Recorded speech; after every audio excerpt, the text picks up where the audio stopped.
Olá! Nesta série sobre funções, vamos introduzir os conceitos, daremos exemplos e exploraremos algumas propriedades das funções.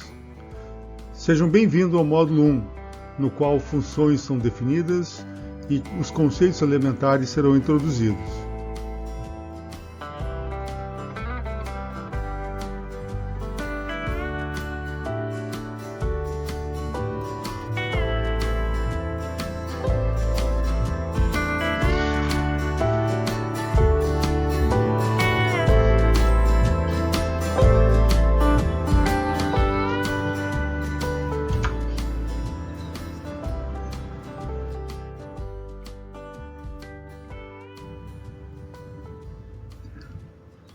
Vamos dar início definindo o conceito de função, que é o mais importante de toda essa sessão. Sejam x e y dois conjuntos. Uma função de x para y é uma associação entre os elementos de x com os elementos pertencentes a y, denotada por f de x e y, tal que para cada x pertencente a x, existe no máximo um único elemento y, denotado y igual a f de x. Pense numa função como a máquina f, como na figura ao lado, que processa um dado x na entrada e devolve na saída um valor y igual a f de x.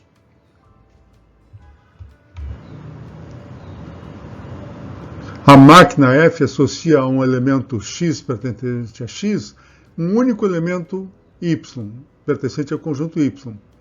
Y igual a f de x é a imagem de x pela função f.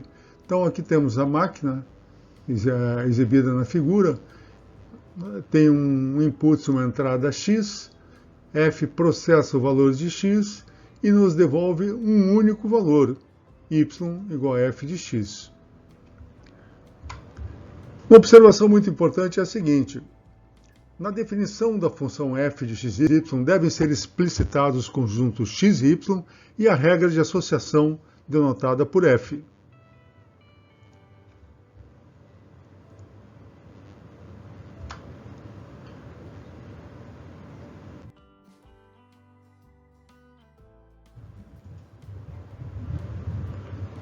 É útil usar diagramas de Veblen para representar conjuntos.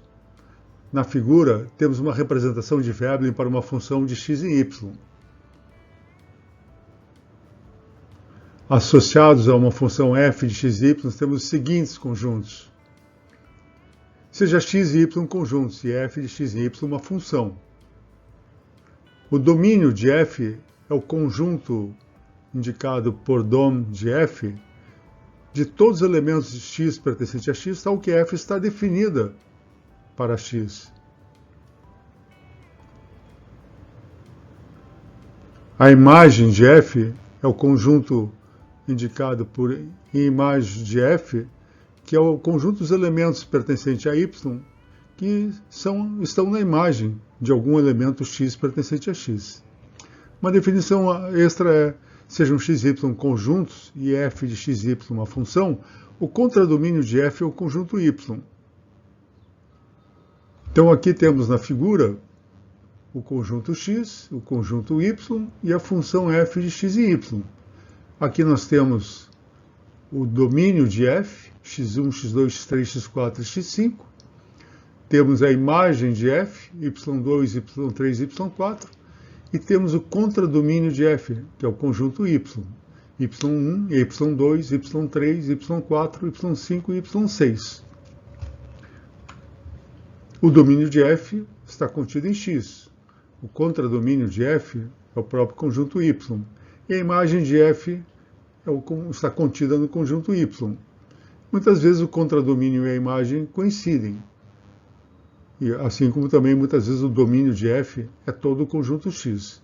Então essas são as definições dos conjuntos mais elementares associados à função f de x em y.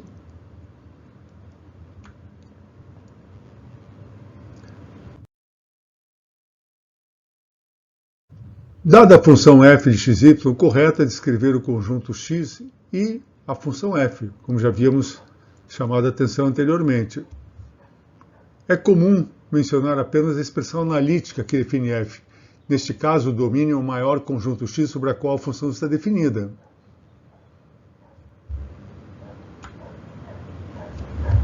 Na função mostrada na figura abaixo, temos o domínio de f é o conjunto x1, x2, x3, x4, x5. O contradomínio é todo o conjunto y. E a imagem é apenas os pontos y2, y3 e y4. Então aqui temos o domínio de f, a imagem de f, e y é sempre o contradomínio.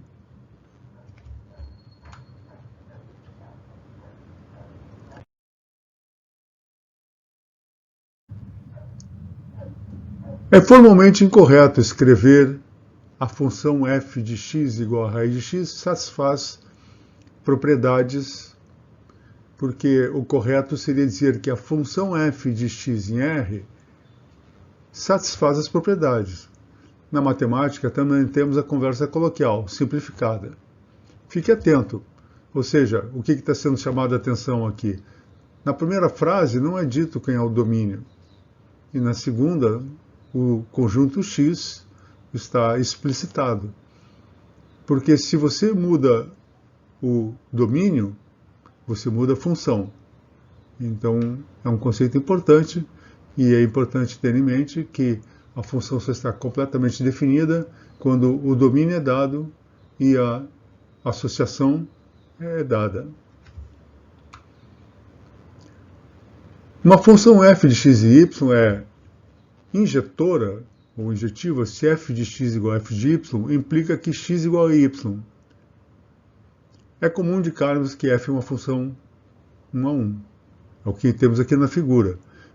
Para cada elemento na imagem, apenas um elemento no domínio é associado ao ponto y.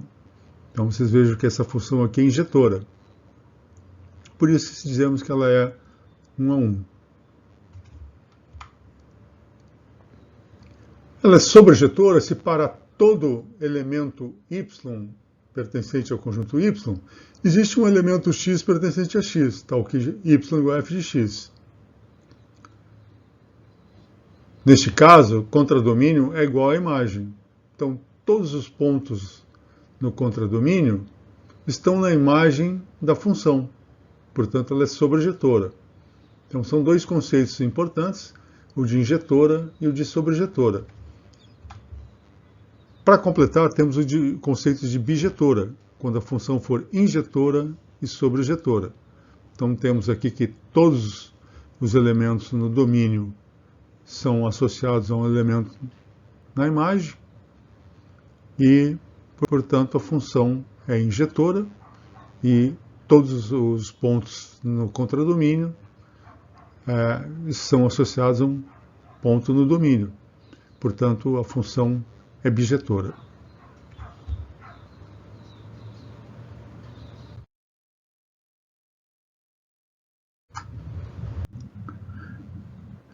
Agora, vamos ver como funções podem ser representadas. A maneira mais usual e corriqueira que estamos habituados é através de uma expressão matemática. Vejamos alguns exemplos. O primeiro exemplo é a função f de x igual a 7x1 menos x, definida para todo número real. O segundo é a área da circunferência de raio R, dada pela expressão πr ao quadrado. A área depende do raio R. Portanto, define a função A dos números positivos, dada por πr ao quadrado, certo? Porque o raio é um número positivo e a área é sempre um número positivo. Então, essa função está definida para todos os números reais positivos. São dois exemplos de duas funções definidas por uma expressão analítica e que estão bem definidas, porque temos o domínio em ambas e temos a relação analítica mostrando a dependência da função com seu parâmetro. O outro exemplo, seja a altura de uma bola largada do alto de uma torre de altura h0. No instante t após a largada, é dada pela expressão h de t igual a 1 meio de gt ao quadrado, onde g é a aceleração da gravidade. No caso aqui, o domínio é o intervalo 0t0, que é o tempo que leva para a bola atingir o chão. E a imagem é 0H0, que a H0 é a altura da torre. Então, um outro exemplo vindo da física, onde temos o domínio bem definido e temos a relação muito bem definida, a relação também analítica. Então, são 3 exemplos de relações, de funções representadas por expressões analíticas. O terceiro exemplo é a função degrau, dada por f de t igual a 0, se t for menor que t0, igual a 1 se t for maior que t0. O gráfico dela está aqui. A função degrau aparece em diversos tipos de problemas. Por exemplo, ela serve para indicar o comportamento de uma porta que ativa o circuito elétrico para que um aparelho funcione. Então, antes do instante t0, a porta está fechada e a partir do ponto t0, a porta passa a estar aberta. Essa função degrau ela surge em diversos tipos de aplicações.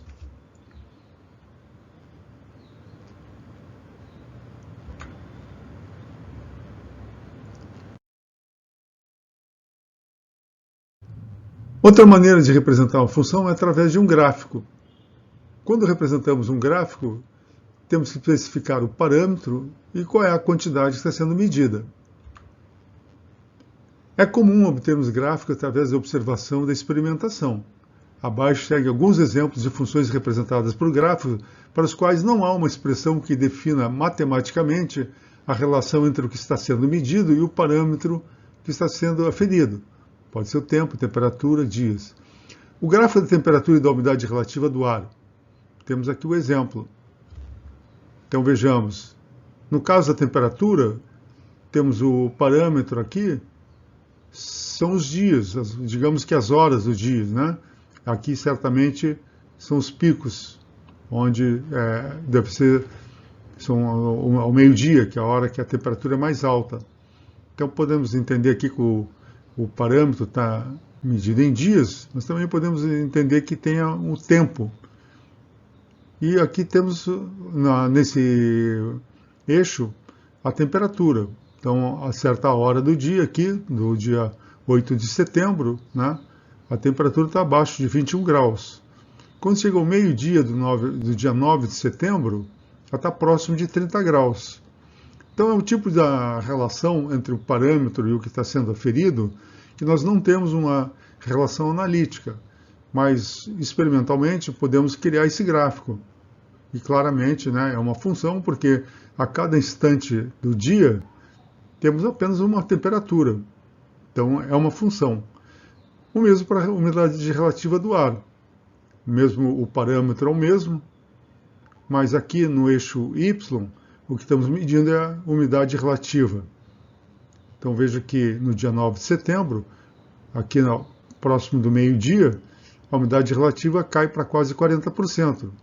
E ela vai variando. No dia 9, conforme a hora vai evoluindo, vai atingindo 60%. E aqui, então, nós não temos uma relação analítica entre a hora do dia e a umidade do ar, relativa do ar. Mas podemos, medindo, construir ambos os gráficos. Então, são os exemplos muito tradicionais de representar uma função através de gráfico. Outro exemplo é o gráfico da temperatura basal no ciclo menstrual de uma mulher. Então, aqui nós temos o ciclo menstrual de 30 dias e a temperatura corpórea, né, da basal, ela varia conforme o ciclo menstrual. Então, também não há uma relação analítica entre o dia e a temperatura, mas medindo a temperatura podemos construir esse gráfico. Inclusive aqui não tem, vejam que para cada dia é associada uma temperatura. Você poderia também fazer o gráfico aqui, em vez de dias, por horas do dia, considerar aqui, né, em cada trecho dessas horas. Mas aqui apenas é um gráfico, é uma função que podemos dizer que é de valores discretos, né? Ela está definida para 1 tem uma temperatura 36,6, para 2 vai ter abaixo de 36,6 e subsequentemente. Então também é um exemplo bem claro, e é claro que é óbvio que para cada dia temos apenas uma temperatura, né? Associada a apenas uma temperatura. Então, o que temos aqui? Temos uma função representada por um gráfico.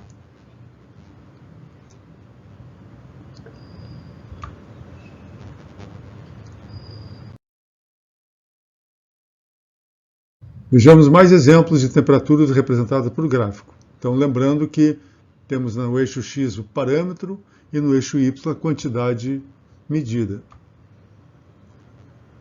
Onda sísmica.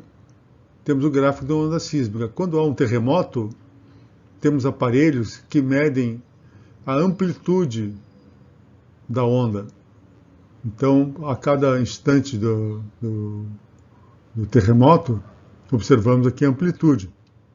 Quanto maior a amplitude, mais forte foi o terremoto nesses instantes aqui. Então, é um exemplo que também não há uma relação analítica relacionando a amplitude ao tempo, mas experimentalmente esse gráfico pode ser construído, é construído. Eletrocardiograma. Quando a gente vai ao médico e faz um eletrocardiograma, eles imprimem esse tipo de gráficos que o médico sabe ler.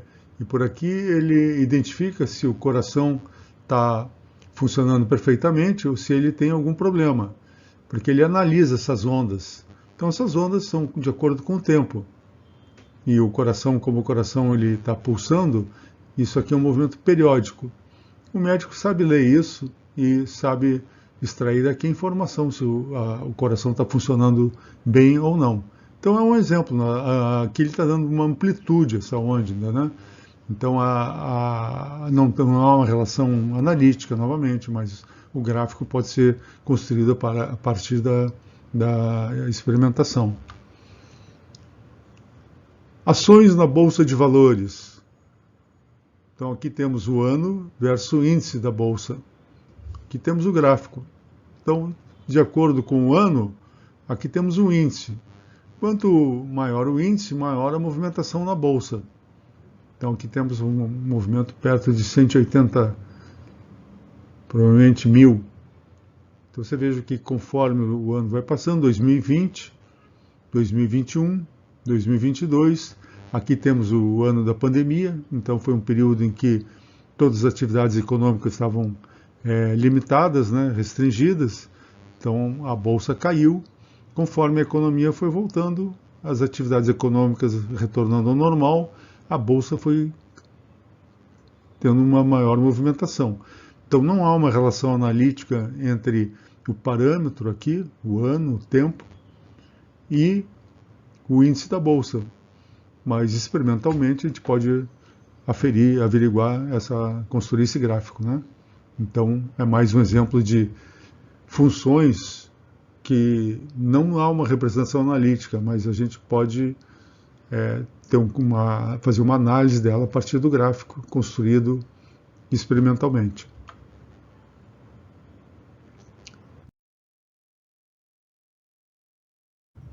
Um outro caso é quando o gráfico é gerado a partir de uma tabela de dados coletados, que é um pouco parecido com o caso anterior. Casos de Covid. Então, teremos meses vezes o número de casos. Então, aqui temos o gráfico do primeiro no A, casos de Covid no Rio de Janeiro, a média móvel de 7 dias.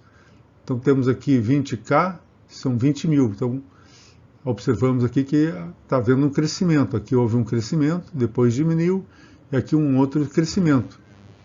E aqui a média móvel de óbitos. Aqui é apenas do casos de Covid e aqui de óbitos. Então, por isso que aqui é 20K, aqui são 20.000. Né? Então, vamos fazer a leitura aqui cuidadosa. Então, aqui nós temos o tempo e aqui o número de casos de Covid. Então, veja que houve um pico de crescimento aqui e houve um outro pico de crescimento um pouco depois de janeiro de 22, perto de 20.000 casos, média móvel de 7 dias. Aqui o caso de óbitos.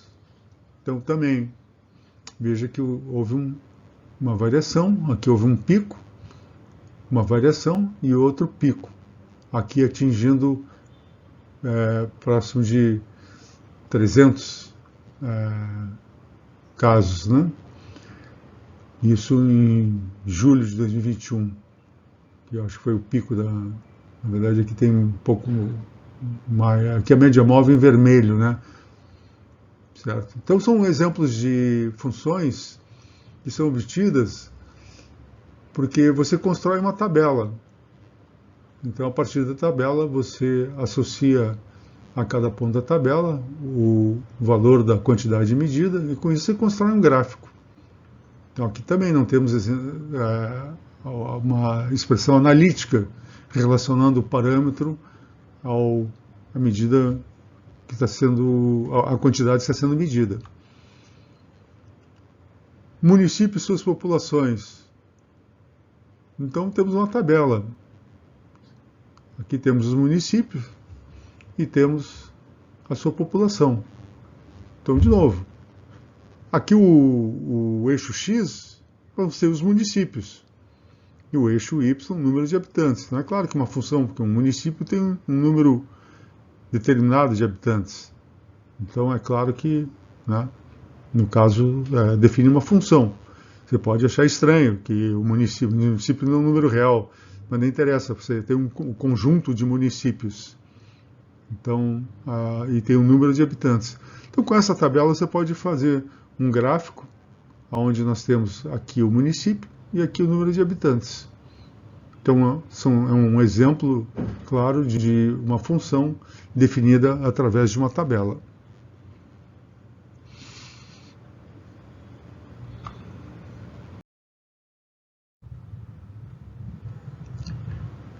Vejamos agora a análise de gráficos. Os gráficos são muito eficientes para obtermos informação qualitativa de como as funções comportam-se, porque permite analisarmos a variação da função quando o parâmetro varia.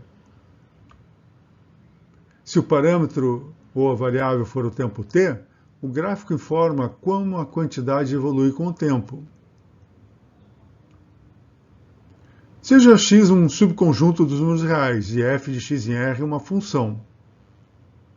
Dizemos que f é monótona crescente se para todo par de números reais a e b tal que a for menor que b, então f de a é menor que f de b. E dizemos que ela é monótona decrescente sempre que a for menor que b, então f de a é maior do que f de b. Vejamos o gráfico de duas funções, uma crescente e uma decrescente. É fácil verificar que a função g de x no gráfico é crescente e a f de x é decrescente, porque conforme os valores aqui de x crescem, vemos que g de x cresce e f de x decresce. Então são duas classes de funções bastante importantes, a monótona crescente e a monótona decrescente.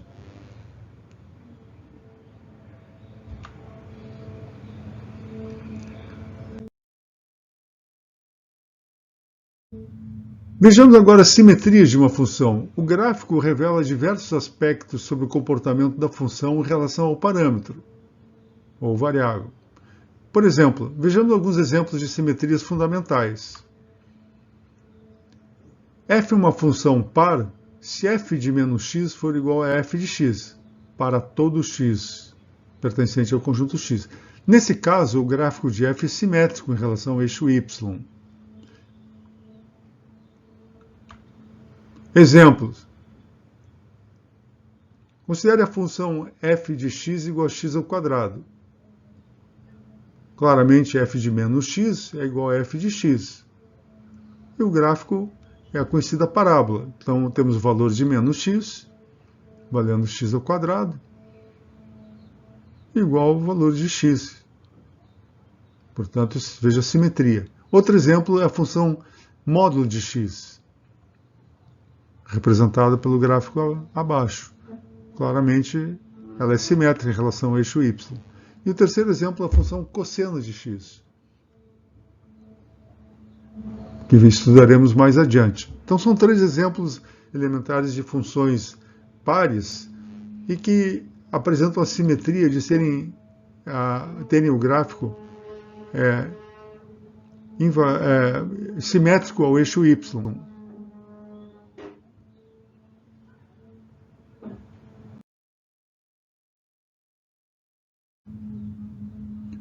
Outro exemplo é uma função ímpar, que é quando f de menos x é igual a menos f de x.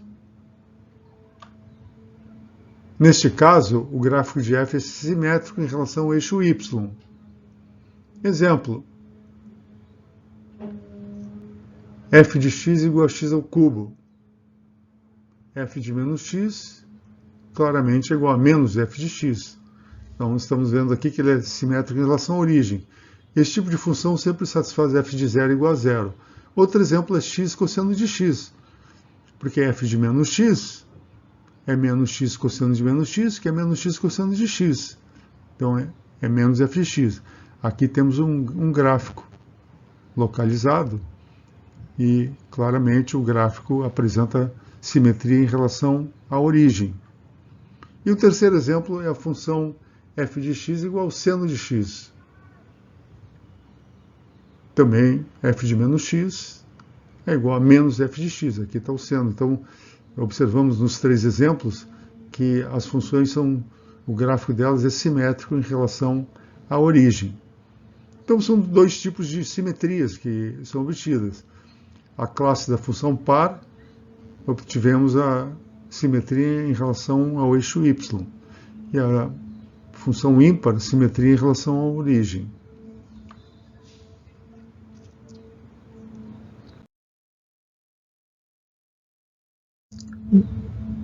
Vamos passar agora a estudar a composição de funções. Sejam x, y e z conjuntos quaisquer. Considere as funções f de x, y e g de y e z. A função composição hg composta com f de x e z das funções f e g é definida por h de x igual a g de f de x. Então aqui temos um diagrama de Veblen representando. Temos a f de x em y e a g de y em z.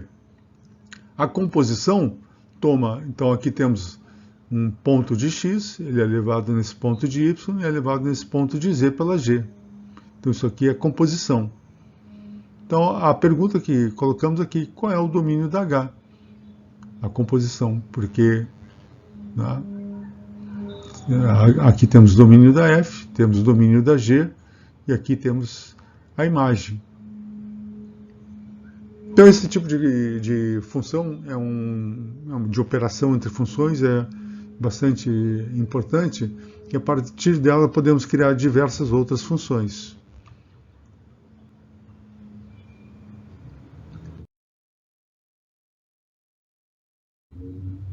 Com relação à composição, h é igual a g composta com f, valem as seguintes observações. Sejam f de x em y, g de y em z e h de z em w funções. O domínio da função h é dada pela imagem inversa da interseção da imagem de f com o domínio de g. Portanto, h só está definida se a imagem de f e a interseção do domínio de g forem diferentes do vazio. Se f e g forem objetoras, então a composição é objetora.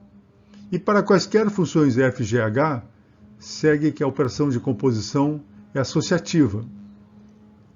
Suponha que é y igual a x. Segue que, na maioria dos casos, a composição g composto com f é diferente da composição f composto com g. Então, são as três propriedades importantes da definição de composição. Exemplos.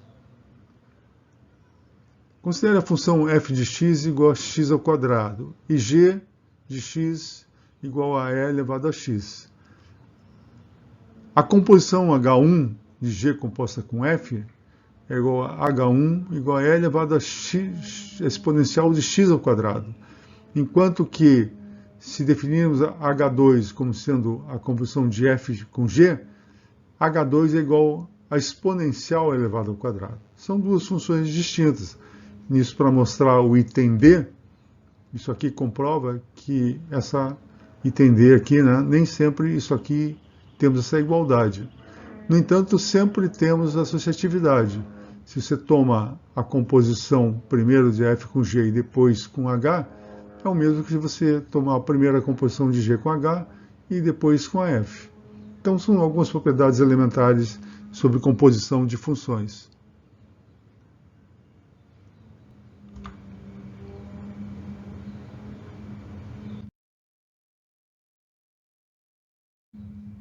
Vejamos esse exemplo. A função aqui que temos é f de x igual a x ao quadrado menos 1 e g igual a g de x igual a raiz de x. H igual a g composto com f é dada na expressão analítica pela raiz de x ao quadrado menos 1. Observe que h está definida se x ao quadrado menos 1 maior ou igual que zero, o que implica em x menor ou igual a menos 1 ou x maior ou igual a 1. Né? Ou isso ou aquilo. Porque a raiz quadrada só podemos tirar de números positivos, números maior ou igual que zero. Vejamos fazer uma análise do que está acontecendo. A função f, né, a imagem de f, é um conjunto menos 1 infinito.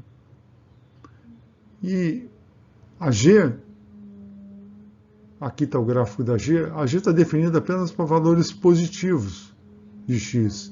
Então aqui nós temos a imagem da f é menos 1 positivo, e o domínio de g é apenas números positivos. Então veja o seguinte, que ao tomar a composição g com f, a g não vai estar definida para esse intervalo aqui. Então por isso que o domínio da composição vai ser a interseção da imagem da f com o domínio da g, porque o domínio a g só está definido aqui nesse intervalo. Portanto, aqui temos o domínio da g zero infinito. Portanto, a imagem de f interseção com o domínio de g é o conjunto, a interseção de menos 1 infinito com o intervalo 0 infinito, que obviamente é o intervalo 0 infinito. Portanto, o domínio de H é a imagem inversa dessa interseção, que é menos infinito. Interseção com menos 1, interseção de 1 com infinito. Portanto, temos aqui o domínio de H. E aí, o gráfico de H. Nós já sabíamos de início que a função H estava definida apenas para x maior que 1 ou x menor ou igual que menos 1. Então aqui está o gráfico. E aqui está a definição da função. Aqui está o domínio dela e aqui a expressão analítica da função H.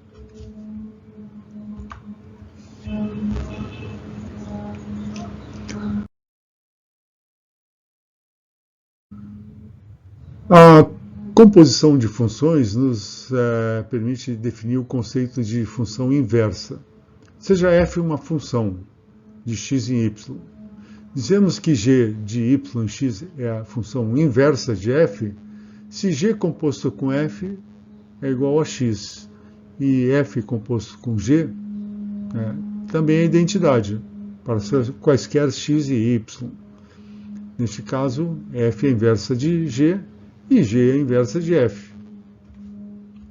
Vejamos exemplos. Considere a função f de x igual a x ao quadrado e a função g de x igual a raiz de x. Então, a composição de f com g dá identidade. E a composta de g com f também dá identidade. Um outro exemplo é a função f de x igual a x ao cubo. Temos que g de x igual a raiz cúbica de x, e claramente a composição de f com g é a identidade, assim como g com f também nos dá identidade. Então, f e g no exemplo 2 também são uma f inversa de g e g inversa de f.